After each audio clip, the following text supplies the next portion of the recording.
একঘেয়েমি ফুলকপির সবজি থেকে বানিয়ে ফেলুন ভিন্ন স্বাদের এক ফুলকপির সবজি। এই তো চলে আসলাম নতুন একটা ভিডিও নিয়ে। তো আজকে আমি ফুলকপির সবজিটা খুব অন্যভাবেই রান্না করব, একটা অন্য পদ্ধতিতে। তো কে কোথা থেকে আমার ভিডিওটি দেখছেন অবশ্যই কমেন্টে জানাবেন। এখানে আমি প্রথমে কাঁচামরিচ, পেঁয়াজ, আলুগুলো কেটে নিব খুব সুন্দরভাবে। তো আমি সবগুলো আলু কেটে নিচ্ছি।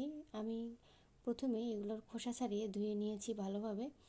তো আমার আলুগুলো কাটা শেষ। এ পর্যায়ে আমি গাজরগুলো খণ্ড খণ্ড করে কেটে নিব। আপনারা আপনাদের পছন্দ মতো কেটে নিতে পারেন। তো আমি এভাবেই সবজি রান্না করি, তাই এভাবেই কেটে নিচ্ছি খণ্ড খণ্ড করে। তো আজকের সবজিটা রান্না করতে বেশ সময় খুব কমই লাগবে, কারণ আমি প্রেসার কুকারে রান্না করব। মাত্র 2টা সিটি দিয়েই আমার সবজিটা রান্না হবে। আপনারা চাইলে এই সবজিটা রুটি অথবা ভাতের সাথে খেতে পারেন।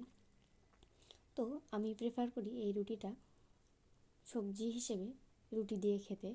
তো যাই হোক, এখানে আমি ফুলকপিটা কেটে নিচ্ছি। তো পানির মধ্যে আমি লবণ দিয়ে রেখেছিলাম, যাতে ফুলকপির মধ্যে যদি কোনো পোকামাকড় থাকে তাহলে সেগুলো যেন বের হয়ে যায়।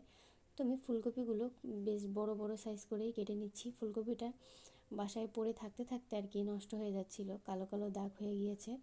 তো আমি বেশ ভালো করে সময় নিয়ে ফুলকপিটা কেটে নিচ্ছি। ফুলকপিটা কাটা হলে আমি খুব সুন্দরভাবে এগুলো ভালোভাবে ধুয়ে নিব 2-3 বার করে, কারণ ফুলকপিটা কালো কালো হয়ে গিয়েছিল। ধোয়া শেষে আমি প্রেসার কুকারে এখানে কেটে রাখা কাঁচামরিচ, পেঁয়াজ, আলু সব সবজিগুলো একের পর এক দিয়ে দিচ্ছি। আপনারা চাইলে এই সবজিটাতে টমেটো ব্যবহার করতে পারেন। তো আমি টমেটো ব্যবহার করব না, টমেটো ছাড়াই রান্না করব।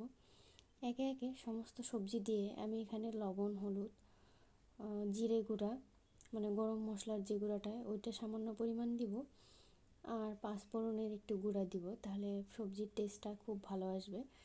আপনারা যারা যে মশলা দিয়ে সবজি রান্না করেন আপনারা সেই মশলাগুলোই দিতে পারবেন, কোনো সমস্যা নেই।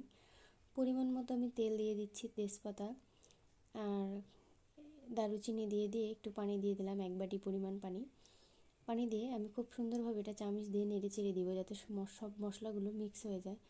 হওয়ার পর আমি প্রেসার কুকারের ঢাকনাটা লাগিয়ে 2টা সিটি দিয়ে নিব। আর খেয়াল করবেন 2টা সিটি দিলেই কিন্তু এটা নামিয়ে নিতে হবে, বেশি সিটি দিলে একবারে গলে যাবে।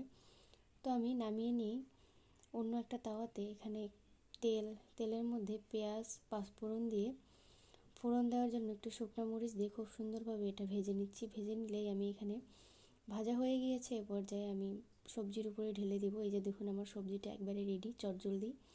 তো আপনারা চাইলে বাসায় আমার এই পদ্ধতিটা অবলম্বন করে সবজি রান্না করতে পারেন। আশা করছি আপনাদের সকলের ভালো লাগবে। আজকের ভিডিওটা এই পর্যন্তই। সবাই ভালো থাকবেন। আসসালামু আলাইকুম।